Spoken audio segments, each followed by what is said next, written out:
This episode of the Demonic Compendium contains spoilers for the following games. Viewer discretion is advised. Welcome to an oddly familiar new episode of the Demonic Compendium, the show where I discuss the mythology, design, and game history of your favorite Megami Tensei demons. As a chubby white guy with brown hair, glasses, and facial hair, I often have people tell me that I remind them of someone. After all, it's always weird to see someone who looks strangely familiar, especially when they look like you. So, pull your head back from that double take and watch your step, because today, we're talking about Doppelganger. The term doppelganger is a German phrase that roughly translates as double walker or one who goes twice, and we most commonly use the word in English to describe seeing someone or something nearly identical to a subject. To use it in a sentence, in The Simpsons, when Principal Skinner catches a weather balloon depicting him with a big butt, he happily exclaims, Got you, my rumpy doppelganger. The idea of seeing similar or identical copies of yourself is an ancient superstition that goes back centuries and exists in a wide range of mythologies. For example, you have the Ka, physical spirits that take on the identical form as their bodies from ancient Egypt, or the Vardogar from Norse folklore, where people would see visions of themselves performing actions they would later go on to do in that exact spot. These doubles are usually supernatural in origin and could be a bad omen, but that's not always the case. But to focus specifically on doppelgangers, the term originally stems from Siebenka, a German novel from Jean Paul in the late 18th century. This story is about a man who consults his alter ego, a nearly identical version of himself, for life advice. The doppelganger convinces him to fake his own death, escape his current life, and marry this young hottie named Natalie. However, there's one very important thing to know here. See, while this book did coin the term doppelganger, the term wasn't used to describe the identical alter ego. Jean-Paul referred to the protagonist's double as Doppelganger. The phrase doppelganger was used to describe a moment at a wedding banquet when they served two courses at the same time. In other words, a more accurate use of the word doppelganger wouldn't be describing someone who looks like you, but when Applebee's brings your mozzarella sticks and burger at the same time. Obviously, for the sake of consistency and the accepted use of the word throughout the centuries, I'm just gonna keep saying doppelganger, but that's still a fun little tidbit. Doppelgangers, or other types of evil twins, are a recurring element in storytelling and real-world superstitions. Many writers, from Dostoevsky to Edgar Allan Poe to Hans Christian Andersen, have all written stories about characters dealing with a doppelganger of some sort. Some believe that seeing your doppelganger is a sign that you're going to die soon. Percy Shelley, the husband of Mary Shelley, wrote about doppelgangers in his book Prometheus Unbound. Shortly after he drowned, his wife expressed in a letter that her husband had claimed to have seen his own doppelganger. Doppelganger's Compendium entry from Soul Hackers 2 refers to them as a phantom copy of a living being. Its name comes from the German phrase double goer.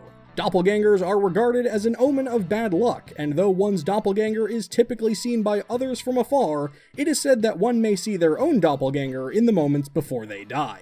Hey, real quick, if you like what I'm doing, please consider commenting, subscribing, maybe even checking out the Patreon. It honestly does help a lot and is a great way to show your support. Like Flufesune, whose pledge is why we're talking about this particular demon today, so this episode goes out to you.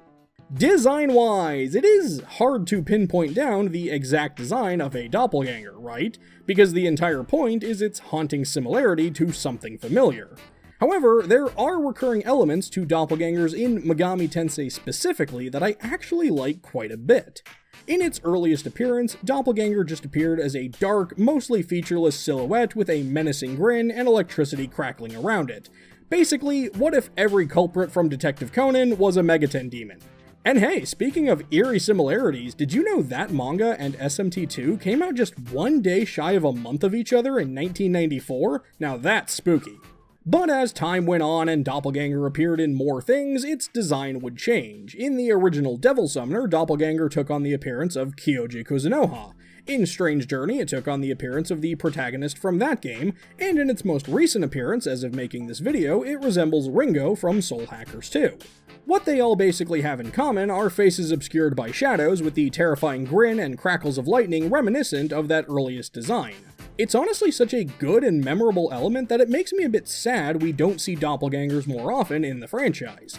Like, imagine if the Nahobino encountered his non-transformed self out in Dot, or if we gotten to see a Yasuda-drawn doppelganger mimicking one of the Devil Survivor protagonists.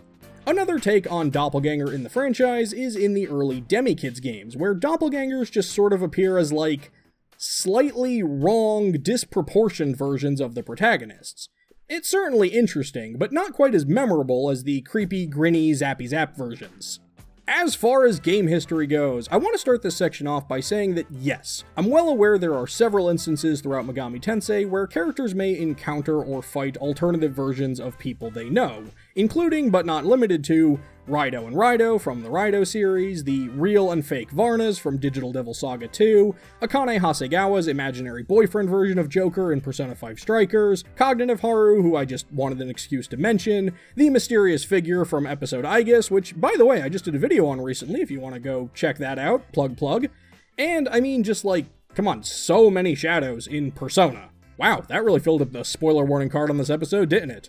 Anyway, the point I'm painfully crawling toward is that I'm not going to talk about those in this video. I want to focus specifically on actual doppelgangers, as they are called, alluded to, or referenced by Megami Tensei standards. I feel like if I go over every shadow, clone, faker, or lookalike, we'd be here all day and the Honey Baked Ham Company closes at 6. On that note, I am making one exception, and that's Kageboshi from Devil Summoner 2, Raidou Kuzunoha vs. King Abaddon. While this fiend's name roughly translates as shadow figure and isn't called doppelganger, you can see for yourself that he does adhere to the common design elements we talked about in that section, from the shadows to the grin to the sparkety sparks. This fiend has a chance of appearing during a new moon after Raidou has already beaten all the other fiends, and there are 3 different versions of it that specialize in fire swords, lightning spears, or wind axes. Fighting this thing is fairly difficult, not just because of the damage it can do, but because it frequently runs away before you can kill it. This is doubly frustrating because a rare item drop from Kageboshi is the Alicia, whatever, that you need to complete the quest file In Search of Truth. You can technically get one from an area that's only available in New Game Plus after seeing the Chaos ending, but it's typically more accessible from Kageboshi if you manage to kill one. Or several, given the item's frustratingly low drop rate. While obviously this is not confirmed, I think it's safe to say we will be getting Raidou Remastered: The Mystery of King Abaddon at some point, so if that does happen, Kageboshi will probably be back in full swing there. One of Doppelganger's largest roles is in the Soul Hackers 2 request, Girls' Night Out. Ringo accepts a request from Detective Masayoshi about someone who's been dining and dashing in Karakucho, but when Ringo goes to investigate, she finds out that the culprit was her? So Ringo has to pay money to the ramen stall and local Breaking Bad themed convenience store before reporting back to the detective, who tells her the culprit was seen at the central line. So we track down this evil doppelganger and get ready to fight her, and oh no, wait, she's actually being super nice about it, and she even apologizes for the trouble. Taking our form gave her the courage to go outside, and she was just excited to see the world and try food and didn't know what money was. I was not expecting that when I first played this game. This really seemed like it was gonna be a boss fight, so I'm kinda glad they didn't do that. It was super cute and actually one of my favorite side quests in the game. Now, one note I do want to mention is the German language actually has a lot of gendered nouns, and so doppelganger in this game taking the form of a woman would arguably make her a doppelgangerin, which is the more feminine form.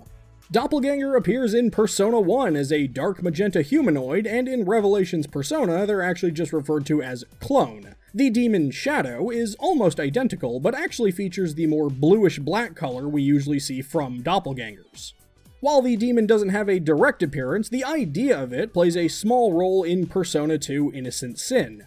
After encountering Joker at the school's clock tower, Maya says how she feels a strong sense of connection and familiarity between him and Tatsuya by quoting Der Doppelganger, an 1820s German poem from Heinrich Heine. And that same poem has a slightly less obvious appearance in the anime series Persona Trinity Soul, where an operatic German recording of the poem is one of the earliest tracks we hear toward the start of the first episode.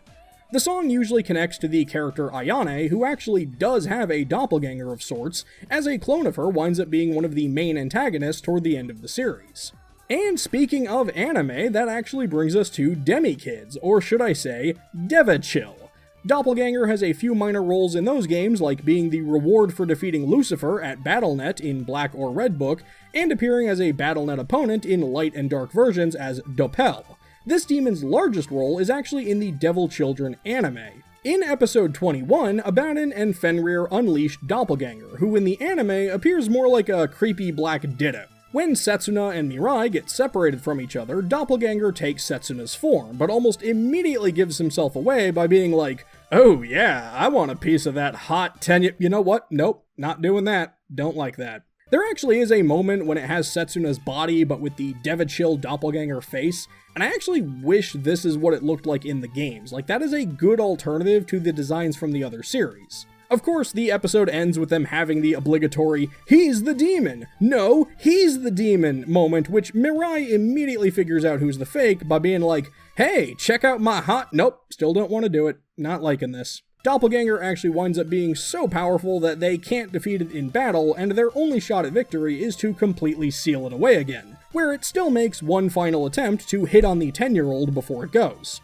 That is a weird note to end this episode on. And there you have it, Doppelganger, the frighteningly familiar figure fabricating your facial features from a faulty facade. Did I leave out something you thought was important? Was I just plain wrong about something? Let me know in the comments below, and don't forget to let me know who you'd like to see me talk about in future episodes. That's going to do it for this episode of the Demonic Compendium, and I will see you next time. But be careful while you rest that a demon doesn't take over your body.